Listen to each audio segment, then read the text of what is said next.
अस्सलामु अलैकुम रहमतुल्लाहि व बरकातुहू। अल्हम्दुलिल्लाहि रब्बिल आलमीन वस्सलातु वस्सलामु अला रसूलिल्लाह अशहदु अल्ला इलाहा इल्लल्लाह व अशहदु अन्ना मुहम्मदन अब्दुहु व रसूलुहु अम्मा बाद।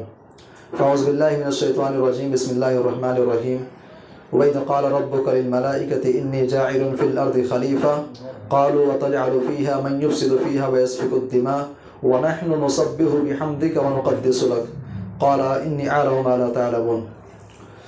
मोअज़्ज़ज़ सामिईन किराम, जब आप कुरान हकीम का मुताला करेंगे, कुरान हकीम के अंदर बहुत सारे मौज़ूआत आपको मिलेंगे। कुरान हकीम के बहुत सारे पहलू आपको नज़र आएंगे। कुरान हकीम का एक पहलू है वाक़यात का। आप कुरान हकीम पढ़ते जाएंगे, अल्लाह तबारक व तआला ने बहुत सारे वाक़यात कुरान हकीम के अंदर बयान किए हैं। साबिक़ा उम्मतों के और जो अंबिया गुज़रे हैं उनके वाक़यात आपको मिलेंगे। इंशाअल्लाहुल अज़ीज़ दरस कुरान का ये सिलसिला जो है, हम इसी पहलू को सामने रख करके हम आगे बढ़ाएंगे। वाक़यात कुरानिया या कुरानी वाक़यात।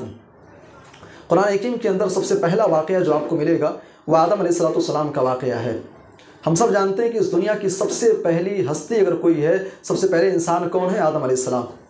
आदम अलैहिस्सलाम को जब अल्लाह तबारक व तआला ने बनाने का इरादा किया, फ़रिश्तों से अल्लाह ने ज़िक्र किया कि मैं दुनिया के अंदर अपना एक खलीफा बनाना चाहता हूँ।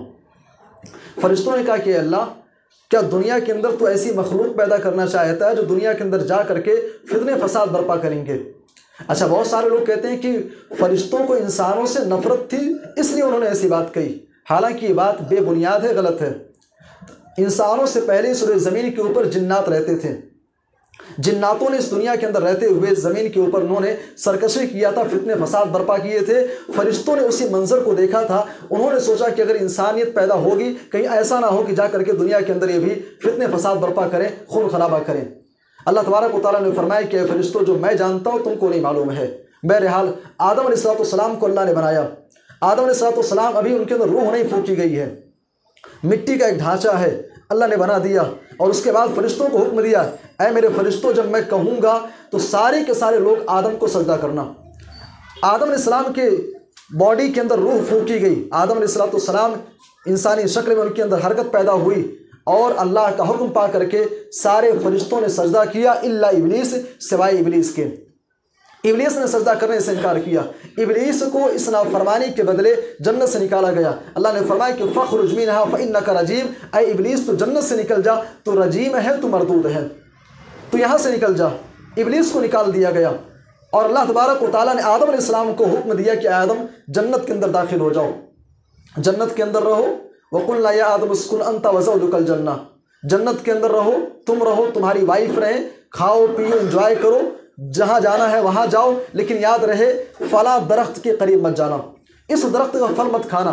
आदम अलैहिस्सलाम, हव्वा अलैहिस्सलाम जन्नत के अंदर रहने लगे और बिला आखिर इब्लीस के बहकावे में आकर के आदम और हव्वा ने उस शजरे ममनुआ, उस मना करदा दरख्त का फल उन लोगों ने खा लिया।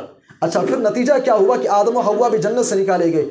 इब्लीस पहले निकाला गया, उनके बाद फिर इब्लीस के बाद आदम और हव्वा को भी जन्नत से निकाला गया। आदम और हव्वा जब दुनिया के अंदर उनको भेजा गया, जन्नत से निकाले गए, उन्हें जब एहसास हुआ कि अल्लाह ताला ने हमको एक हुक्म दिया था, रब की हमने नाफरमानी की, हमको अल्लाह से माफ़ी मांगनी चाहिए।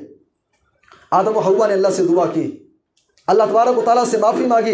रब्बना ज़लमना, ऐ हमारे रब, हमने जुल्म किया है अनफुसना, अपनी जानों के ऊपर।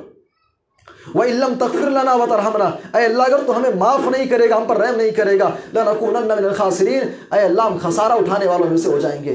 अल्लाह तबारक व तआला ने आदम व हव्वा की दुआ सुनी। आदम व हव्वा के दुआ को अल्लाह ने कबूल किया।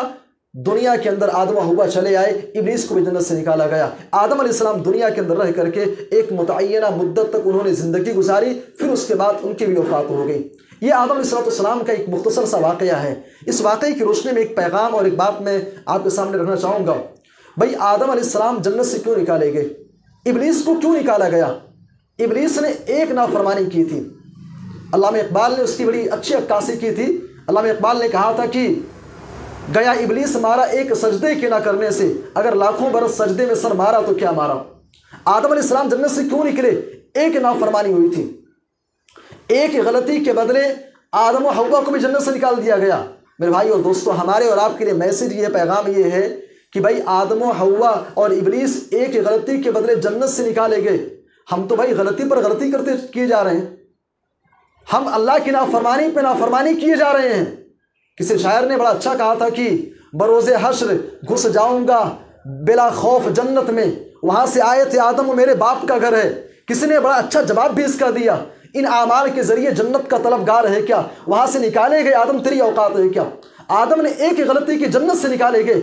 हम तो भाई मामला ये है, शायर कहता है तसिलुद्दुनूब इला दुनूब उतर तजीबिहा दरकल जिनानी व फौज़ल आबिदी। ऐ इंसान तू गुनाहों पर गुनाह करते जा रहा है। आदम ने एक नाफरमानी की, जन्नत से निकाले गए। हम नमाजें छोड़ करके रब की नाफरमानी कर रहे हैं, झूठ बोल करके रब की नाफरमानी कर रहे हैं, बेईमानी करके अल्लाह की नाफरमानी कर रहे हैं, विरासत के अंदर बहनों का हिस्सा खा करके अल्लाह की नाफरमानी कर रहे हैं, गीबत करके अल्लाह की नाफरमानी कर रहे हैं। इतने सारे गुनाह करके भाई हमारा हाल क्या होगा, हमारा अंजाम क्या होगा। अल्लाह से दुआ है कि अल्लाह हम सबको दीन की, शरीयत की सही समझता फरमाए। आमीन तक़ब्बल या रब्बल आलमीन।